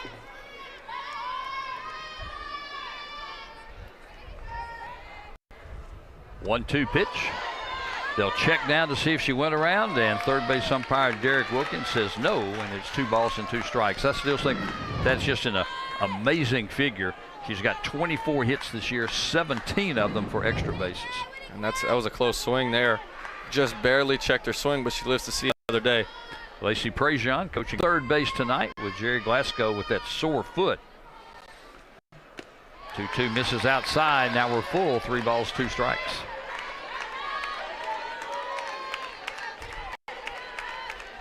And now it's a one-pitch war from pitch to pitch. Who wants it more? Who's going to step up to the plate, pun intended, and get the job done on this one pitch? Oh, went with the changeup again, and Carly Heath goes down swinging for the 3rd time in the ballgame. That's a great pitch. One of those pitches where we talk about those counts where they pitch backwards. 3-2 count. You either strike out or you put the ball in play, strike out or it's a ball. And so the pitcher doesn't really afford to lose you and to walk you to get on base. So the high probability pitch is a fastball. So anything other than fastball, we call it pitching backwards. It just kind of goes against the odds. 6 strikeouts now for Beasley Polko, and 2 gone here in the 5th for Raina O'Neal. 1 for 2. Tripled homer run back in the 1st. But on the flip side of that coin, if you can control that, and if you feel comfortable and confident enough to throw those off-speed pitches in any count, it creates a real challenge for an offense that day. 1-0 to O'Neal. Skies this one toward left, but it's going to go into foul ground, and the count evens up, a ball and a strike. O'Neal playing and starting for the first time since February 27 against Alabama. She was fighting a hand injury, and you see her hand is still taped up. See, she kind of caught that one just a little bit too far deep back behind her. Doesn't give herself enough room to work out in the middle of the field. That's why she fouls it off. 1-1 is down low, and it's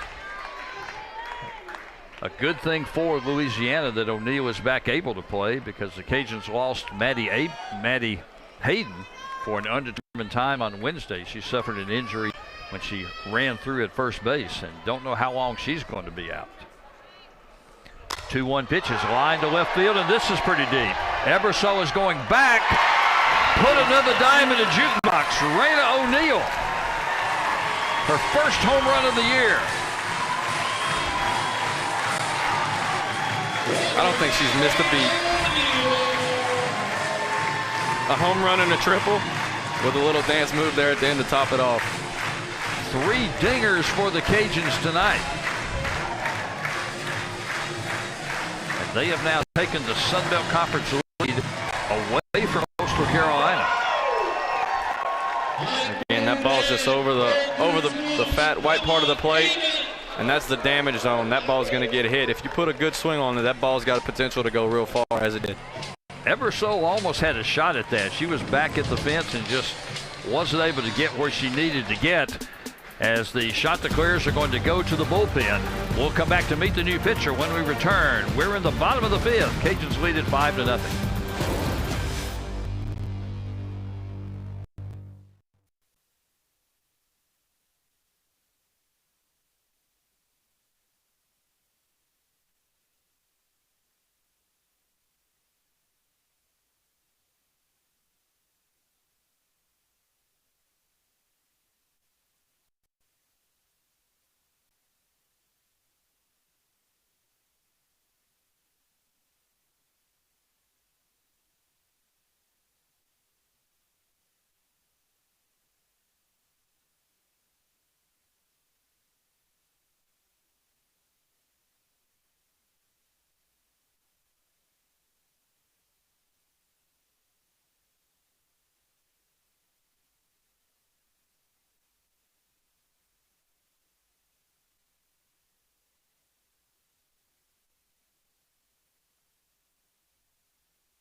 Shot declarers will go to the bullpen, and they'll bring on freshman left-hander Nicolette Picone. Bethpage, New York, making her 26th appearance of the year. It's her 16th in relief, 5-8 this year with a 4.01 earned run average. Opponents hitting .294 against her this year.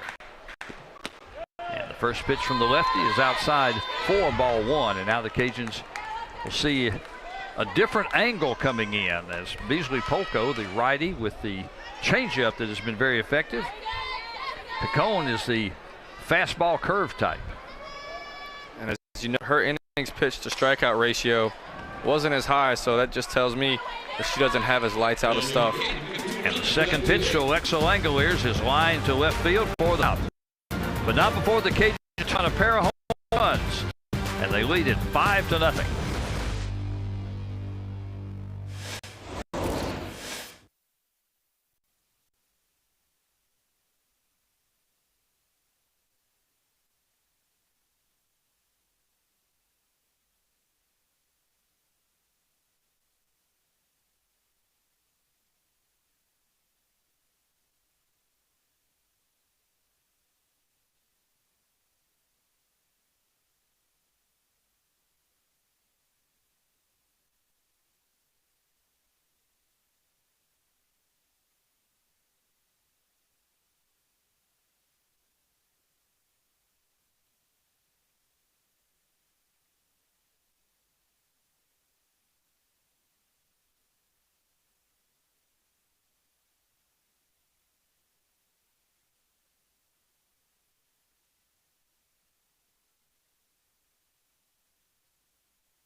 Caitlin Beasley Polko went 4 2/3 innings.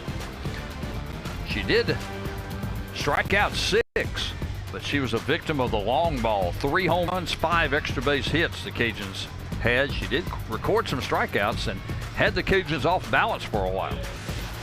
Yeah, she did. And it's like we talked about all game. Her her calling card today, her X factor, so say, was going to be how well can she spot her pitches and be effective? How well can she effectively command the zone with all pitches consistently? And she was for 2-3 innings there in the middle, but she just wasn't as effective, as consistent for those 5 or 6 pitches, and those are the ones, again, that hurt her today.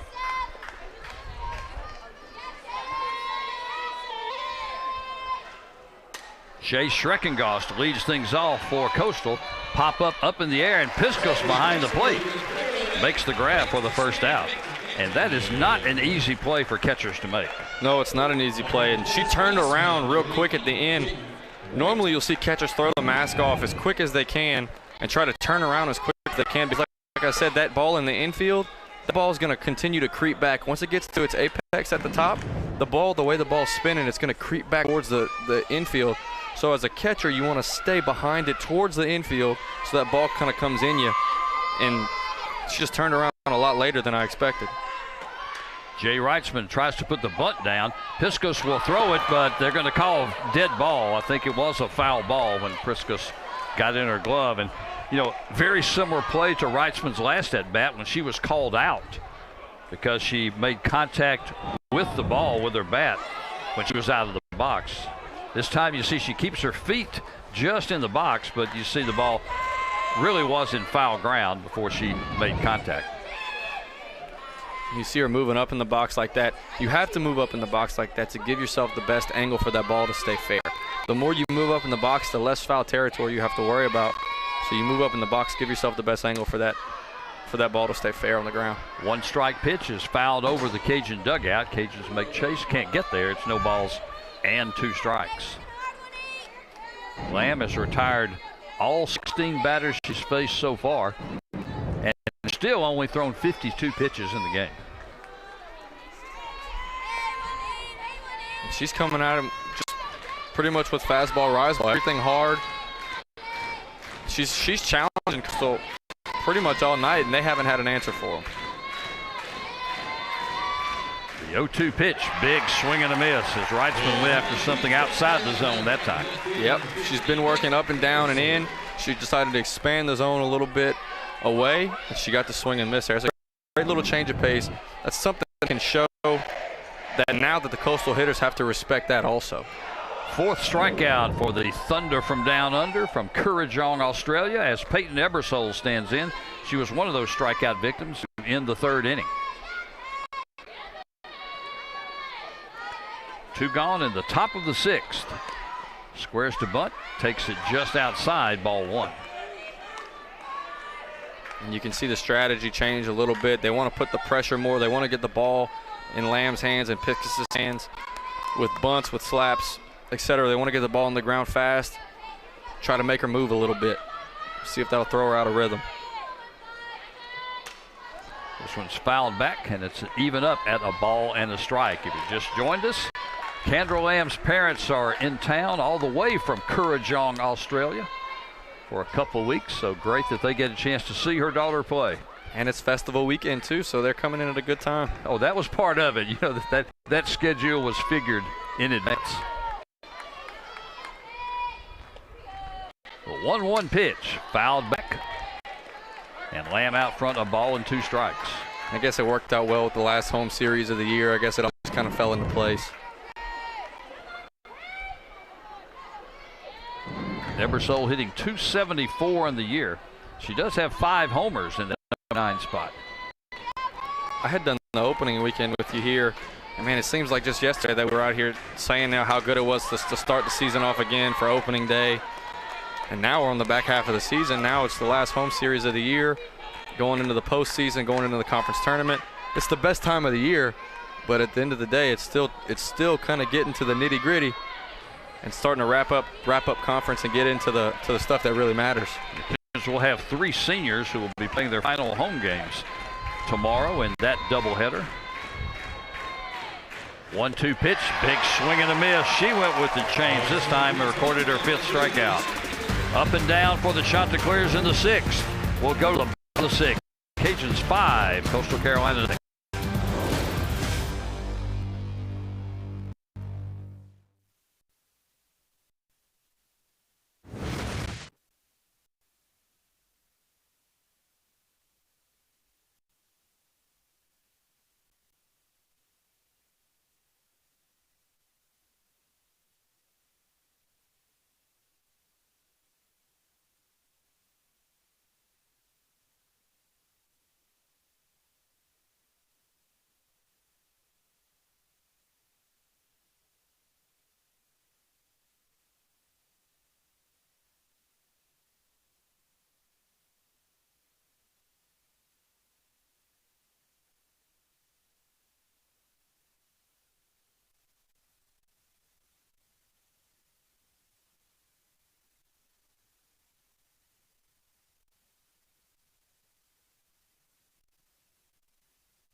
blast from the past. Not necessarily softball tonight. This is a look at some of the UL cheerleaders back in the late 80s, early 90s. At one of the pep rallies, but look who's walking through. All of a sudden, the fabulous Cajun Chicken making an appearance.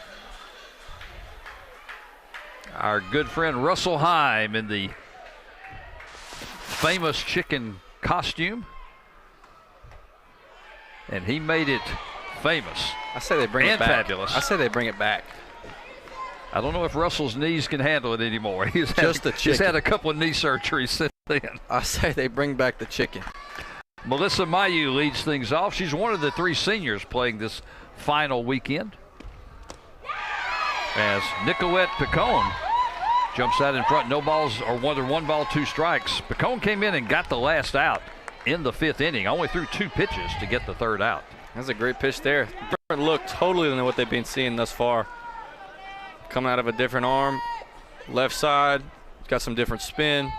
So let's see if the Cajuns can adjust. This one gets away, and it's 1 ball and 2 strikes. Mayu hitting .324 on the year, hitting right at 400 when she leads off innings. As we talked about last inning, being the new pitcher, her strikeout to walk ratio isn't as high. Or, excuse me, strikeout to innings pitch ratio isn't as high. So look for a lot more contact. Not as powerful, not as dominating of stuff. She's going to pitch to contact. She's going to let her defense work. This one's lined to right field rather. This is going to go up the gap and off the wall. Mayu is rounding second. She will hold there with her 9th double of the year. As the Cajuns continue to put on the extra base hitting clinic. That is 6 extra base hits in the game. That's a great swing there. See how she hit that ball out in front of her body. Got great extension on that ball away. I mean, that's just textbook. Stand-up double, especially with 2 strikes. See that ball a little bit deeper, but still hitting it out front to where you can have a little bit of power there too. Gets it all the way out to right center for a stand-up double. She's at second with nobody out, and Lainey Crater stands in. The designated player had a solo home run back in the 2nd. Grounder on the right side. This will get through the hole. Rounding third, here comes the throw to the plate. It's going to be cut off. And Crater comes through with the RBI single, and it's a 6-0 game. And I was about to say, so the only thing that she's really looking to do is get a ground ball to the right side of the infield. As a base runner at second base, we're looking for the ball at you or behind you. If it's at you or behind you, when we take our lead, we're going to advance to the next bag. So as a hitter, we're looking to do a job hitting the ball to the right side of the infield to advance the runner. Squeaks one through the 4-hole, gets an RBI out of it. The more the better. Cajuns will have a pinch hitter as Ari Quinones, another of the Cajun seniors playing her final home weekend. She'll be the pinch hitter for Taylor Roman. Cajuns also have a pinch runner down at first. Running for Crater will be Kramer Este, a freshman from Brenham, Texas.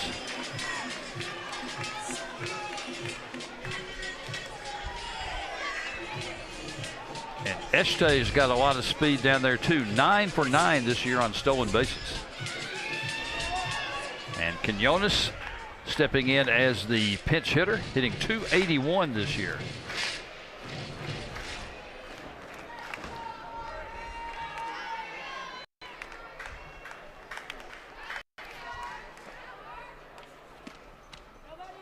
And first pitch misses outside for ball 1. I wonder if that lefty-lefty matchup is the same in softball as it is in baseball. You tend to steer away from that in baseball. I don't know about softball as much, but interesting to see her go with a left-handed hitter there to face a left-handed pitcher. Quinones lines this one to left field. This is pretty deep. Going over, and it's off the glove of the center fielder, Thomas. Rounding second, headed for third is going to be the pinch runner, Este. And it's going to be a double for Quinones. And that's a really impressive at-bat there, to sit on the bench for the whole game, to come in here, haven't moved around really in about an hour and a half, 2 hours, and to come lefty-lefty and get a double. That's a really impressive at-bat there by Quinones. And now Samantha Grader will be the pinch hitter for Falterman. Here in the 6th, Grader hitting .340 on the year. She's got 14 runs batted in. She started 15 times this year. And now the Cajuns in position with nobody out. That is the game-ending run at second base with that 6-0 lead. We're going to take a break as the Chanticleers are going to go to the bullpen again. We'll be back in just a moment. Cajuns leading at 6-0.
Chanticleers will go back to the bullpen for their third pitcher of the ball game, and they're going to bring on right-handed freshman Mady Volpe, product of Lansdale, Pennsylvania, making her 20th appearance of the year. It's her 11th appearance in relief. 2-4 with a 5.68 ERA this year. Opponents hitting .255 against her this year. You can see her her innings pitched to strikeouts is pretty even, about 40-40. So that tells me she's got good stuff. She's got something that you need to respect, and she's got something that she can put you away with. So you like to think that the Chanticleers know that that game-winning run is at second base, and they don't want to get it. They want to continue to play for the next inning. It's not unusual for Coastal Carolina to use a lot of pitchers. They used 5 earlier this week in a loss to Charlotte. As the 1-0 is down low, and it's 2 balls and no strikes to Grader, hitting .340 this year. Hitting .393 with runners on base. If I'm Grader here, I'm looking for a fastball again right out over the plate. There's a little balance there. First fresh pitcher coming out. She's only thrown 2 pitches. She's thrown 2 balls. So you kind of want a little one right over the plate, but you don't want to be too aggressive there because she hasn't shown that she can throw a strike yet. She does get the strike on the change right on the outside. Painted that outside corner. 2 balls and 1 strike. A lot of speed on the bases with Este at third and Quinones at second. 2-1 pitch. Tapper back to the pitcher. They will have the play at the plate, and they will tag out Este trying to score. So fielder's choice for Grader, and Este is retired for the first out. It was an interesting decision there by Este to go home with nobody out. Usually we like to see that ball through at least past the pitcher. If the ball's going to be up the middle, we like to see that ball past the pitcher just to where we're safe. Because if the pitcher does feel you get that out, if you're still in scoring position with less than 2 outs, and you have to have a hit to score the runner at second base anyway. So I don't know if she thought that she could just make it. She had a good jump. Runners at first and third now with 1 out. Stormy Kutselnik at the plate. Lines this one to left field, but it's going to get down in foul territory.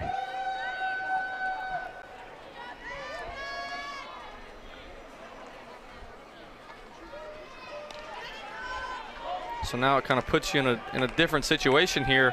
Now you're winning runs all the way at first base instead of having 2 runners in scoring position with a base hit to score both to end the game. Now you almost have to have 2 hits to end this game. Kutselnik 1 for 3. But with the way Stormy's swinging it, she could end it right here. This pitch misses outside, blocked by Jennings, so no advance over at first by Grader. This time Kutselnik came to the plate. She went bye-bye in that power alley in the left center field. That was her 7th home run of the year.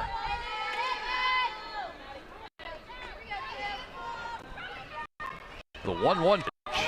Big swing on the changeup, threw down, but the throw is cut off as Grader moves into scoring position with the stolen base. I was about They look for like a hit runner away for Grader to get it, to steal it back, to possibly get in a scoring position there. Throw was cut off right there. They wanted to get the run out of plate if that runner tried to advance to home.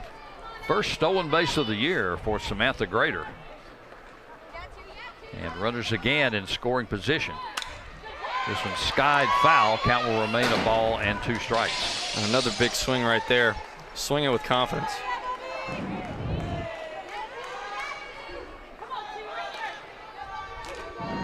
That's a pitch right at the letters. Stays top of that a little bit. Cajuns are going to come with a pinch runner at second base. Oh, it's Falterman's going to re-enter. That's what it is. She re-enters for Grader. Giving them, again, speed at second base. And now we're back in that situation again. Runners at second and third with 1 out. Base hit here, likely, depending on how hard hit and where, probably in this game. You just had to work a little bit harder to get yourself back into that situation. Infield in pretty tight in the middle. 1-2 pitch. And it is going to be called strike 3. Delayed call for the strikeout for the second out. And I don't think that Conselnik thought a lot of the call. And again, that's one of those pitches, looked like a changeup there that kind of just hung up. We call it backed up. You don't get the quite as good a rotation on it out of your hand. So the spin's not as good. And you see it kind of hang up. You see it kind of hang up there. Looks like it might have caught the top of the zone. So 2 gone for Sophie Piskus. Cajuns still have the game-ending runs in scoring position. The bottom 6, Piskus 1 for 3, tripled and scored in the first. Volpe trying to send this game at least to the 7th inning. As this pitch misses away, ball 1. Relief pitcher Picone got the last out in the 5th, but then gave up 3 straight hits to begin the 6th. Volpe's come in and retired the 2 batters she's faced. You'd like to think now with 2 outs, base hit, no matter where or how hard, they're going to try to end this game right here. They're going to send her home. Changeup is again in for call strike 1. And you can see that's the pitch other than the fastball that she really feels comfortable with, and she likes going to at any count. And that's a big advantage to her. She can throw that changeup at any count. It really keeps the hitters off balance.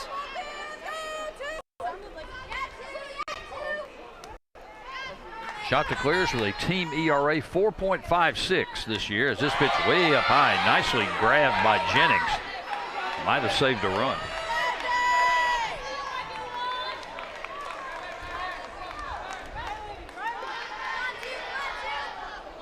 Ahead in the count here.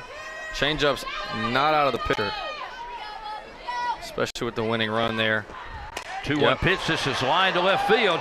Going back, though, is the left fielder Ebersole, and she makes the grab for the 3rd out of the inning. Cajuns get 1, but they leave runners in scoring position. We'll go to the 7th. It's Louisiana 6 and Coastal Carolina nothing.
That's Kendra Lamb parents all the way in from Kurrajong, Australia to see their daughter pitch last weekend and this weekend, and she has not disappointed anybody. She has retired all 18 batters she's faced, 5 strikeouts, including the last 2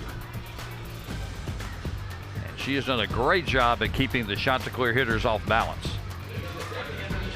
She's really just attacked the hitters all day. Again, it's hard, but she's moving it around in the zone, up, down, in and out. She's saying, here it is. See if we can hit it. Cajuns do have some defensive adjustments. Stormy Kutselnik is playing over at first base. And Quinones will stay in the game and play at third base. Probably some others will try to pick them up for you, but right now the story is Kendra Lamb. She's yet to allow a base runner as we play here in the top of the 7th.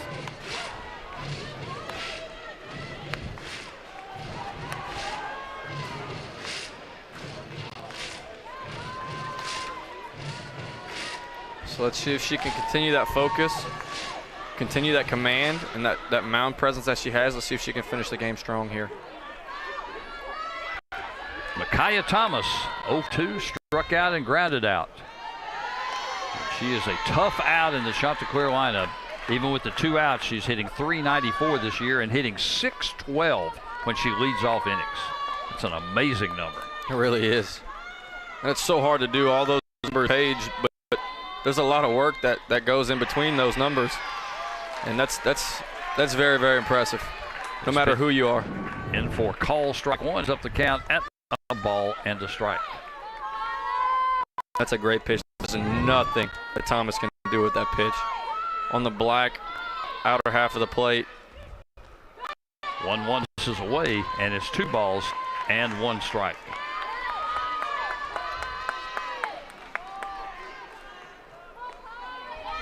Let's see if she continues to go with that fastball, that screwball away. Or if she decides to go take a page out of the Chanticleer's book and go off speed. 2-1 pitch, right into left field. It gets into left field for a base hit. The first base runner of the ball game for the Chanticleers, and Kendra Lamb loses the perfect game here in the 7th inning. Yeah, she loses the perfect game there. Really good pitch. It's just a really good piece of hitting there by Thomas.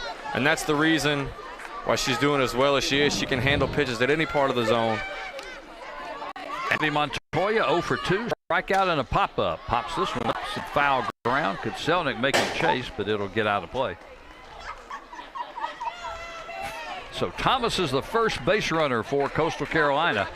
11 for 14 on stolen bases. Probably not a steal situation with their team down 6-0. No, and on the opposite end, again, the last 3 outs are always the hardest to get.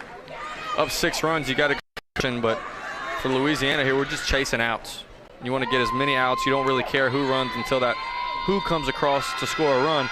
You really just care about getting outs early and often. 0-1 pitch misses away. And speaking of getting those last 3 outs and scoring some runs, Cajun baseball team now leads Appalachian State 11-3 as they play in the top of the 9th inning, the opener of that Sun Belt Conference series.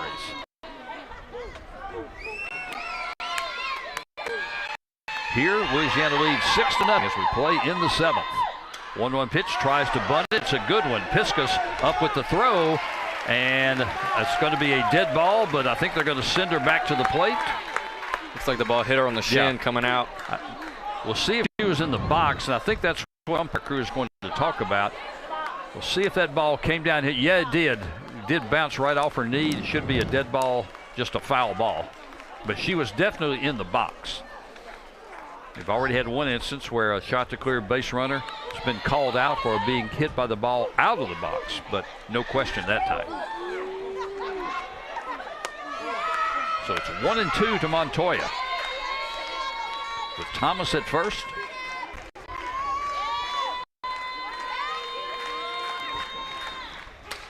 This one skied to short center field. O'Neal comes on, makes the grab just on the grass for the first out. And that's a great play. I know in baseball, when the sky, you get that twilight sky, it's kind of that in-between zone, you know, but sun staying up and coming down. I know in baseball with that white ball, when the ball gets over the light like that, it's really, really almost impossible to see. But with that big yellow ball, I don't know how much of a difference that makes. And especially with O'Neal, who hasn't really played the outfield in 2 months. So nice for her as Riley Zana stands in. Those are all factors that play into the game that, you know, sitting in the stands you may not fully understand. The wind, the sun, how wet it is, who's up to bat, their swing. Everything factors into how you play a ball and how you play and react to different situations, and it makes it interesting, that's for sure. Zana has popped up twice, 0 for 2. This one's another little pop-up, but unable to get there is Quinones in foul ground. And it's a ball and a strike. Zana now hitting .278 on the year. These teams will do it again tomorrow, 2 o'clock doubleheader to close out the home season for Louisiana, and the 3 seniors will be honored pre-game activities before the 2 o'clock first pitch. 1-1 from Lamb. This is hit sharply, but just past the bag, foul. And those are those counts, those even counts that we keep coming back to. Those are the pitcher, because they have the whatever pitch they want to throw at their disposal, whatever they feel most comfortable with, and she's just going after them with fastballs. You realize that no infielder has fielded a ground ball in this game for the Cajuns. I guess only the pitcher is the only ground ball. When all the This one's laced into right field for a base hit. So back-to-back hits for the shot to clears, and how about that throw from deep in right field? But runners at first and second for Coastal Carolina, and the shot to clears refuse to go quietly. I don't know if it's a pitch away. She just sticks that out there, throws her hands, gets it. I don't know if she could have walked that throw better over there.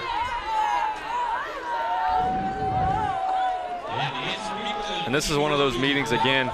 Nobody's hurt here. She's given up a couple hits. The no-hitter, the perfect game, it's all out the window. We're hunting outs. We're searching to win this ball game with as little damage as possible, with trying to minimize the pitch count as much as possible to save Kendra Lamb for Saturday, the first game, possibly the Sunday game, the third game, depending on what role that they choose to use her in. Fans still buzzing a little bit on that throw from Eshtay out in right field to hold the runners at first and second. Both of the hits coming on pitches that were outside. The hitters just, sometimes you give the other guy credit. Just did a good job of making contact. And it's funny, in those no-hitter and perfect game situations, early in the game, those don't fall. But once the first one goes, they all kind of just happen to fall into place right. It's a weird little in the game. Yanla De Jesus. She's flied to left field both of her first 2 at-bats. First pitch from Lamb is a little nubber toward the first baseman. Kotselnik has it for the second out. And to your point earlier, you talked about no ground ball had been fielded by the Cajuns. In the infield all day, every infield play that has been made by an infielder has been a soft pop-up. So that tells me that she's either getting in on their hands or she's capping. She's getting it away from their body and hitting it off the cap of the bat. It's weak contact either way, and the ball will not fly. Kirsten Roos 0 for 2, fouled out in the second, flied out in the fifth. This one's lined to center field, and O'Neal will play it on one hop. They will hold the runner as O'Neal with a strike to the plate. 3 hits in the inning, but no runs so far for the shot to clears as the bases are loaded. Showing off those Cajun arms in the outfield. None of these runs essentially matter in this game at this particular moment. Right, the bases are loaded. Nobody's scored. It's still 6-0. You can't hit a 6-run home run. So I'd show off the arm too if there was nothing to lose. Now, obviously, if they run across 2 runs here and get the tying run at the plate, changes the whole ball game. Now the tying run's at the plate, 1 swing of the bat, you could tie this ball game up and go to extras.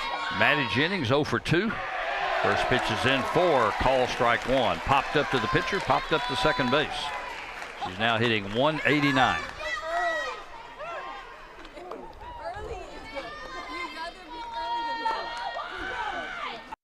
Still a good crowd here tonight. For being festival weekend, for being late in the game. What a beautiful weekend we've got tonight, and it's looking all weekend long as this one's fouled back into the screen. And now Lamb out front, no balls, 2 strikes. It's really starting to warm up a little bit. People get outside, moving. It's prime baseball, prime softball season. And you hear the rhythmic clapping.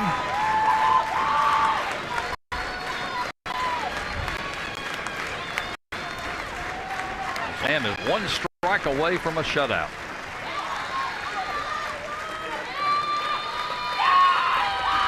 The 0-2 pitch, just a little nubber to first base. It's a fair ball, and Kotselnik will step on the bag unassisted. The first ground ball out to an infielder the entire game is the final out of the ball game. As the Cajuns win this one 6-0, we'll be back to wrap it up when we return. Cajuns over.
Back at Event Gerard Field at Lamson Park, where the Raging Cajuns have opened the series with Coastal Carolina with a 6-0 win. Dan McDonald along with Brendan Breaux, and Brendan, Cajuns with 7 extra base hits tonight. They came out aggressive at the plate.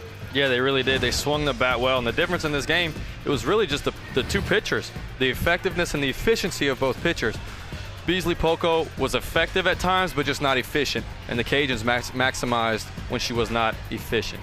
Complete game shutout for Kendra Lamb. She takes a perfect game into the 7th inning. Chanticleers did get 3 hits in the 7th, but they left the bases loaded at the end as Lamb recorded the last couple of outs, ended up the ball game with 7 strikeouts on the 3-hit shutout, and she was just dominant for the first 6 innings. Yeah, she was. She just came out and said, hey, I'm going to throw you fastballs hard over the plate, see if you can hit them. And Kendra Lamb stayed to her game plan, and Coastal Carolina just refused to make their adjustments. Cajuns improved to 36-11, 18-4 in conference play. Coastal Carolina falls to 18-25, 4-15 in the conference. These teams will do it again tomorrow. Doubleheader starting at 2 p.m. Central Time. For Brendan Breaux, I'm Dan McDonald saying so long from the ballpark. All games airing on the ESPN networks are streaming live and archived on the ESPN app. This has been a presentation of ESPN.